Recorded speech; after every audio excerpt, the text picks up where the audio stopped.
저희들이 누구인지를 바르게 아는 것은 매우 중요합니다. 어떤 환경과 조건을 살아가든지 내가 누구인지를 바르게 아는 사람은 거기에 걸맞는 태도와 자세를 가질 것이기 때문에 그렇습니다.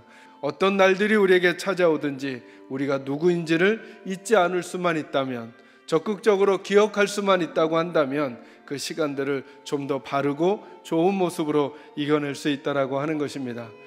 오늘은 어디에 집중할 거냐 하면 26절에 보면 이렇게 말씀하십니다. 우리의 형상을 따라 우리의 모양대로 우리가 사람을 만들자, 이렇게 표현하십니다. 그러니까 저와 여러분은 그냥 창조된 게 아니라 하나님이라고 하는 그분의 형상을 따라 우리가 창조되었다는 것입니다. 우리는 누구의 흔적을 가지고 있다는 것입니까? 하나님의 흔적이 우리에게 있다는 것입니다. 그래서 우리는 하나님을 따라 살아가야 하는 존재로 설명될 수 있다는 것입니다. 절대로 우리 인생은 하나님과 구별해서는 살아갈 수가 없다라고 하는 것입니다. 어떤 위치에 있든 어떤 상황에 있든 육체적으로 어떤 한계와 부족과 연약함이 있든 잊지 마셔야 합니다. 우리는 내게 담겨져 있는 하나님의 형상을 일그러뜨리고 있는 것은 아닌가 조금 더 돌이켜보고, 혹은 내가 나의 언어와 나의 행동, 나의 삶으로 다른 이의 예쁘고 아름다운 하나님의 형상을 깨트려 그를 불행하게 만드는 것은 아닌가를 우리를 만드신 하나님이 우리에게 주신 존재론적인 차원에서 한번 물어보는 거예요. 저는 우리 사랑하는 개선제일교회 식구들이 늘 하나님의 형상을 담은 자들로 하나님의 형상의 흔적을 주변에 보이며 살아가는 은혜가 있기를 주의 이름으로 축원합니다. 여러분, 두 번째로 저희가 한번 주목할 것은 뭐냐 하면 하나님은 우리에게 목적을 두고 계신다는 거예요. 그 목적이 뭐냐면 26절과 28절을 요약해 보니까 우리에게 다스리는 권세를 주셨어요.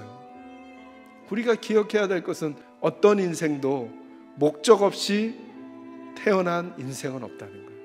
각기 다른 구체적인 목적은 구체적인 상황을 살면서 우리가 발견해 가야 하지만 미션이 여기 있어요. 그게 뭐냐면 이 세상을 뭐 하시라는 거예요? 다스리라는 거예요.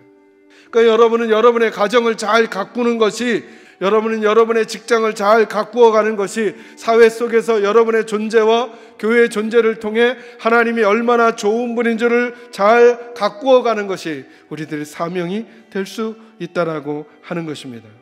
하나님이 잘 가꾸신 결과가 뭐냐면 보시기에 심히 뭐 했다고요? 좋았다고요. 이게 잘 다스린 거예요.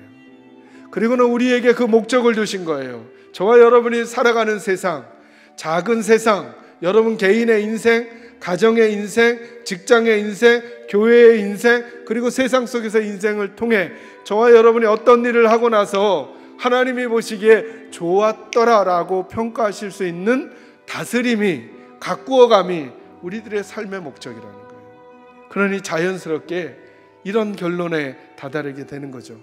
저희들은 오늘 말씀을 보니까 하나님의 형상을 닮은, 하나님께 목적을 부여받은 존재인 거예요. 그래서 우리는 주인이 아니라 대리자인 거죠. 이 생각을 꼭 하고 있어야 돼요. 우리는 절대로 주인이 아니에요. 주인은 하나님이시죠. 그 하나님에게 위탁받은 권한을 우리가 잠시 가지고 있을 뿐이에요. 우리는 대리자예요, 대리자. 우리는 우리 자녀의 주인이 아니에요, 여러분. 그래서 시편에서 이렇게 말해요. 자녀는 하나님이 주신 기업이라고. 그러니까 자녀는 소속이 원래 누구예요? 하나님이시라고요. 우리들의 건강, 우리들의 시간, 우리들의 재능, 우리들의 재물을 가지고 나중에 하나님께서 보시기에 좋았어 라고 할 만큼 그것들을 잘 가꾸어 사용하라고 우리에게 맡겨주신 거라는 거예요. 그것들을 잘 가꾸어 독재자처럼, 아니면 자기 마음대로 하는 그런 자들처럼 함부로 다스려서 망가뜨려서 주님 보시기에 주님의 인상을 찡그리는 이들이 아니라 주님 보시기에 너무 좋았다라고 말할 수 있는 다스림, 가꾸어감이 우리들 하나님의 형상을 가진 자들에게 맡겨진 사명이라는 사실을 잊지 마시기를 주의 이름으로 축원합니다. 이제 마지막으로 구원의 과정이란 건 뭘까요? 뭘 회복해 가는 걸까요? 깨어진 하나님의 형상을 회복해 가는 과정인 거죠. 우리의 말이 주님을 닮아가고 우리의 태도와 의도가 주님을 닮도록 하는 거죠. 그래서 하나님께서 저희들에게 선명한 길과 진리를 보내주셨어요. 그분이 예수님이신 거죠. 그러니까 하나님의 형상을 닮아가려면 이제 누구를 따라가면 될까요?